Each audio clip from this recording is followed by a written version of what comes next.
पिताजी को देखा, पुत्रों का स्मरण करा, राम जी के नैनों से जल बह गया। वाल्मीकि बाबा सीता से कहते हैं इसको कहते हैं साधना, इसको कहते हैं तप, इसको कहते हैं साधना। आप भी कर सकते हो। आनंद रामायण का ये प्रसंग वर्णन करता है कि हम भी क्यों ना कर सकते। 11 तारीख से 19 तारीख तक गुप्त नवरात्र चालू हो गया। गुप्त नवरात्र करो, आराधना।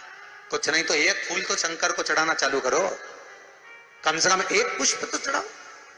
जिसको लगता है कि मेरे परिवार में कोई दूसरा व्यक्ति हस्तक्षेप कर रहा है, या मेरा पति किसी पर नारी के साथ में रह रहा है, या नारी किसी पर पुरुष के साथ में रह रही है, तो माखन थोड़ा सा प्रतिदिन मां जगत जननी के मंदिर में अवश्य समर्पित करें। 9 दिन तक समर्पित करोगे, कैसा भी दोष होगा, कैसे भी ग्रह होंगे, वो सब हट जाएंगे और जीव आपका हो।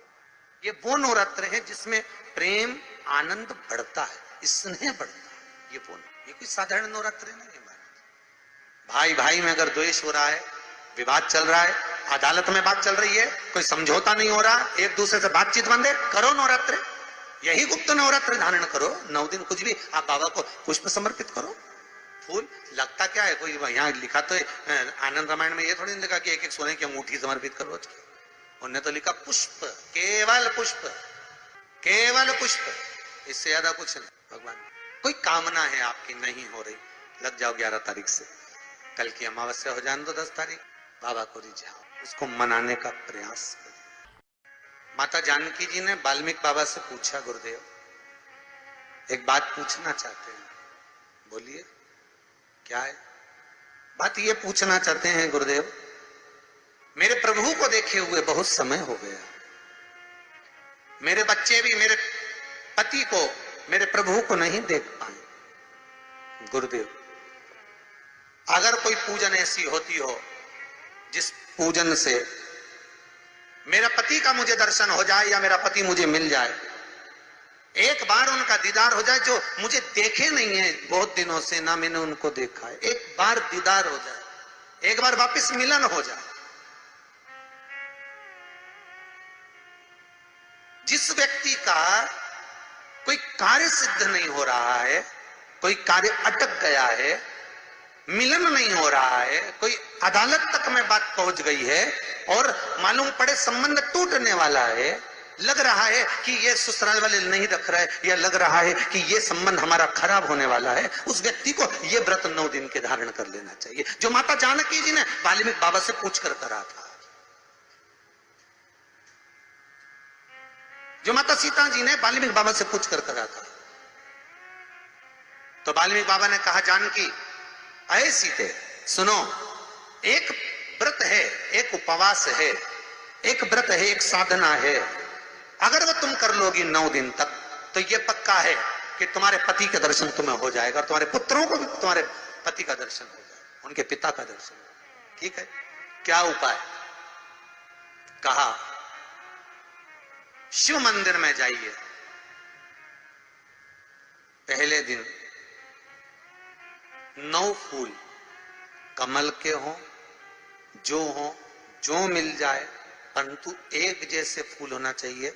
ये नहीं कि आज तुमने गुलाब का चढ़ाया, कल कमल का चढ़ा दिया, परसों गेंदा का चढ़ा दिया, नरसों चमेली का चढ़ा दिया, फिर रात रानी का चढ़ा दिया, ऐसे फूल ना चढ़ाए। एक जैसे फूल 9 दिवस तक।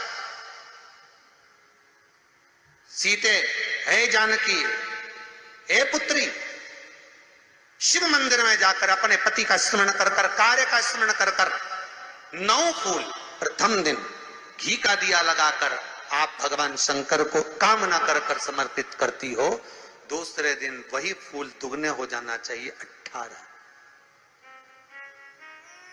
तीसरे दिन फिर 9 जोड़ लो, 27, फिर 9 जोड़ लो, फिर 9 जोड़ लो, जोड़ते जोड़ते 90 दिन 81, कितने हो गए? ऐसे पुष्प शंकर भगवान को समर्पित करना। 10वां दिन होगा, पुत्री शिव कृपा करेंगे और तुम्हें अपने पति का दर्शन जरूर होगा। कर सकती हो? सीता जी बोली कर तो लूंगी, पर दिक्कत एक है। क्या? इतने में फूल चढ़ाऊं और फूल नहीं मिले तो इतने में वहीं पर लव खड़ा हुआ था, पुत्र लव खड़ा हुआ था। उसने कहा मां चिंता क्यों करती है, फूल मैं ला कर दूंगा, तो बस व्रत धारण कर। यही गुप्त नवरात्रे का व्रत, इसी आषाढ़ी नवरात्रे का व्रत मां जानकी ने करना प्रारंभ करा। और पुष्प लाने के लिए लव जाता। पहले 9 फूल तो आश्रम में मिल गए, दूसरे 27 फूल 18 फूल भी आश्रम में मिल गए। धीरे धीरे धीरे धीरे जब 5 दिन हो गए, पुष्प की संख्या कम पड़ने लगी, तो लव को मालूम पड़ा कि मेरी माता को पूजन करने में दिक्कत हो रही है, पुष्प नहीं मिल रहा है। चिंता मत कर मां, अब तो कहीं से भी ला कर दूंगा तो दूंगा। और गया लव, गया।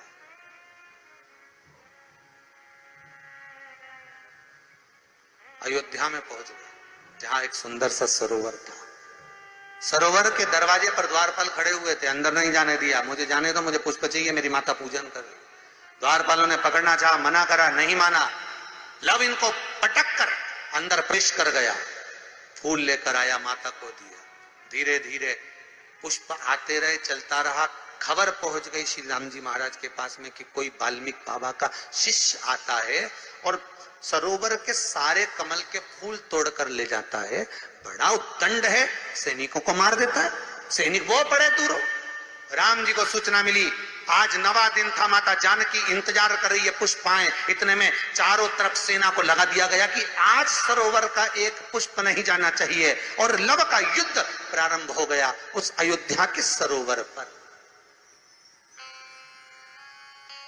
अंत में सबको पटक कर लव 81 फूल लेकर पहुंचे और मां से कहा, मां आज आखिरी का दिन है, शिव को रिझा ले।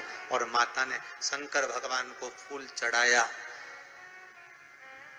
10वें दिन सूचना आ गई वाल्मीकि बाबा के पास में, तुम्हारा कोई शिष्य है लव, बड़ा उद्दंडी है, या तो उसको लेकर आओ, नहीं तो हमारी सेना उसको पकड़ने के लिए आ रही है। और किस माता का पुत्र है उस माता को भी लेकर आना, और किस भाई का भाई है वो उसको भी लेकर आना। और गुरुदेव आपने बालक को क्या सिखाया कि वो इतनी उद्दंडता कर रहा, आप भी आना, नहीं तो हम सेना लेकर पहुंचे। वाल्मीकि बाबा ने लिखकर पहुंचा दिया, चिंता मत करो, हम पूरे ही आएंगे। वाल्मीकि बाबा को तो मालूम था व्रत पूरा हो चुका है तो दर्शन तो होना ही है, भले कैसे भी हो, भले लड़ाई से हो, विवाद से हो, पर खबर तो आ गई ना, समझौता की कड़ी तो जुड़ गई ना। भगवान वाल्मीकि बाबा समझ गए, सीता जी से कह दिया तेरा व्रत पूर्ण हो गया बेटा, अब तू कल तैयारी कर चलने की। और लव को लेकर पहुंचे, सीता प्रकट हो। चैत्र नवरात्रे में, शरदीय नवरात्रे में, आषाढ़ी नवरात्रे में, आदिक पौष नवरात्रे में हम शंकर की, हम जगतजननी जगदम्बा की जब स्थापना करते हैं, या हम नूतन घर का प्रवेश करते हैं, या गणेश जी की स्थापना करते हैं, या कोई दुकान को प्रवेश करते हैं, या कोई शुभ कार्य करने के लिए अग्रण्य होते हैं, तो हम कलश की स्थापना क्यों करते हैं? आज शिव महापुराण में शुरुआत में अपन शिव और पार्वती की यही संवाद को लेकर चलते हैं।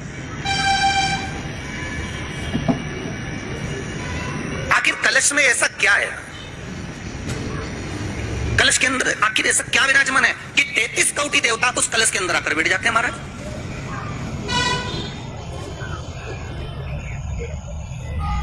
आप कोई यज्ञ करने जा रहे हो, आप कोई पोथी पुराण करने जा रहे हो, आप कोई अच्छा कार्य करने जा रहे हो, तो ब्राह्मण देवता कहते थे कलश की स्थापना होगी, कलश की शोभा यात्रा निकलेगी, कलश यात्रा निकलेगी, कलश विराजमान होगा। और आज हर की पौड़ी पर, प्रयागराज में, या उज्जैनी में, नासिक में जो बड़े बड़े कुंभ के मेले होते, कुंभ का मतलब भी तो कलश से होता है। उसकी महत्वता क्यों है? उस कुंभ की, उस घड़े की महत्वता कहां से प्रकट हो गई? शिव महापुराण की कथा कहती है महाराज, भगवान ओघड़दानी शंकर स्वयं आद्य शक्ति जगदम्बा से कहते हैं कि जगदम्बा तू क्या चाहती है बोल। तो जगतजननी जगदम्बा कहती है कि जहां मैं हूं वहां शंकर है, यह आपने कर दिया, पर जहां शंकर है वहां पार्वती का होना जरूरी है। उसके लिए सिद्ध करने के लिए एक स्थान ऐसा बनाया जाए जहां पर शंकर विराजमान है और शंकर के साथ पार्वती विराजमान है। तो शिव जी ने कहा, पार्वती उसके लिए मैं तुझे एक सुंदर कलश का निर्माण कर देता हूं। दुनिया का रचनाकार, दुनिया की रचना करने वाले